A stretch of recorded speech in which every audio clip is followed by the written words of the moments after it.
Hello दोस्तों, कैसे हैं आप सब। तो स्वागत है आप सबका फिर से एक बार हमारे चैनल पर। तो आज हम बात करने वाले हैं 12 ज्योतिर्लिंगों में से 8वें स्थान पर आने वाले त्र्यंबकेश्वर ज्योतिर्लिंग के बारे में। वीडियो शुरू करने से पहले लाइक के बटन पर टैप कर दीजिए क्योंकि वो फ्री भी है और आपके एक लाइक से आगे मेहनत करने के लिए कॉन्फिडेंस मिलता है। ये मंदिर महाराष्ट्र राज्य के नासिक जिले से करीब 35 किलोमीटर की दूरी पर गौतमी नदी के तट पर स्थित है। इस मंदिर की खासियत यह है कि यहाँ पर ब्रह्मा, विष्णु, महेश भगवान के 3 लिंगों के रूप में त्रिदेव विद्यमान है।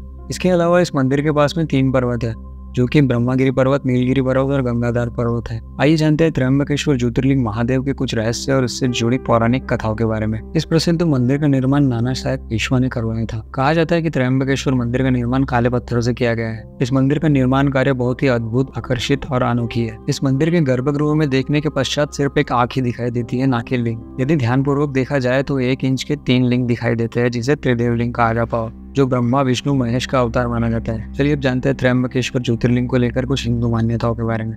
इस मंदिर को लेकर एक हिंदू मान्यता ये भी है कि यहाँ पर गंगा जी ने पुनः अवतार लिया था। ये मंदिर सभी 12 ज्योतिर्लिंगों में सबसे अलग इसलिए है क्योंकि इस मंदिर में त्रिदेव की स्थापना है, जिसमें ब्रह्मा, विष्णु, महेश तीनों देव निवास करते हैं, जो बहुत ही अद्भुत और अलौकिक तरीके से किया गया है। अब चलिए जानते हैं इस मंदिर के पीछे की कहानी के बारे में। इस प्राचीन मंदिर का रहस्य महर्षि गौतम के साथ जुड़ा हुआ है। पुराणों में कहा गया है कि महर्षि गौतम के मठ में ब्राह्मणों तथा उनकी पत्नियों का निवास था। ब्राह्मण की पत्नियां महर्षि गौतम की पत्नी अहिल्या से किसी कारण से नाराज थी। इस निराशा के चलते ब्राह्मण की पत्नियों ने ब्राह्मणों से अनुरोध किया कि वो किसी तरह से महर्षि गौतम का अपमान करे और उसे इस आश्रम से निकाल दे। अपनी पत्नियों के इस अनुरोध को स्वीकार करते हुए ब्राह्मणों ने भगवान श्री गणेश की आराधना की। भगवान श्री गणेश ब्राह्मणों की श्रद्धापूर्वक उपासना देखकर प्रसन्न हो गए और उनके सामने प्रकट हुए और उनसे अपनी इच्छा मांगने को कहा।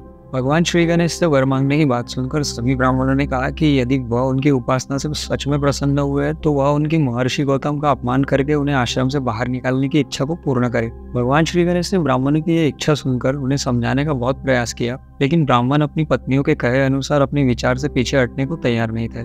उनके इस विचार से पीछे न हटने के कारण भगवान श्री गणेश को उनके द्वारा मांगी गई इच्छा को पूरा करना ही पड़ा। ब्राह्मणों की इच्छा पूरी करने के लिए भगवान श्री गणेश ने एक दुर्बल गाय का रूप लिया और महर्षि गौतम जी के खेत में चरने लगे। जब गौतम ऋषि ने एक दुर्बल गाय को अपने खेत में चरते हुए देखा तो उन्होंने क्रोध में आकर डंडा उठाया और गाय को भगाने के लिए चल पड़े। उन्होंने जैसे ही गाय को डंडा मारा वैसे ही गाय जमीन पर मूर्छित होकर गिर पड़ी, जिससे उनकी मृत्यु हो गई। जब ये दुर्घटना ब्राह्मणों को पता चली तब सभी ब्राह्मण गौतम ऋषि का अपमान करने लगे और उन्हें आश्रम छोड़कर जाने को कहा। यह सुनकर महर्षि गौतम अत्यंत दुखी होकर ब्राह्मणों से अनुरोध करने लगे कि ब्राह्मण इस पाप से मुक्ति के लिए कोई मार्ग दिखाइए। सभी ब्राह्मणों ने विचार करके महर्षि गौतम को पृथ्वी की 3 बार परिक्रमा करने को कहा तथा इस परिक्रमा को पूरी करने के पश्चात 1 माह तक ब्रह्मगिरी पर्वत पर व्रत रख के 101 बार परिक्रमा करने को कहा। इस विचार को सुनते ही महर्षि गौतम ने अपने पाप से मुक्ति पाने के लिए इस विधि को श्रद्धापूर्वक पूर्ण किया। श्रद्धापूर्वक विधि को पूर्ण करने के पश्चात भगवान शिव ने प्रसन्न होकर गौतम ऋषि को दर्शन दिए। उन्होंने कहा कि वे अपनी इच्छा के अनुसार कोई भी वरदान मांग सकते हैं।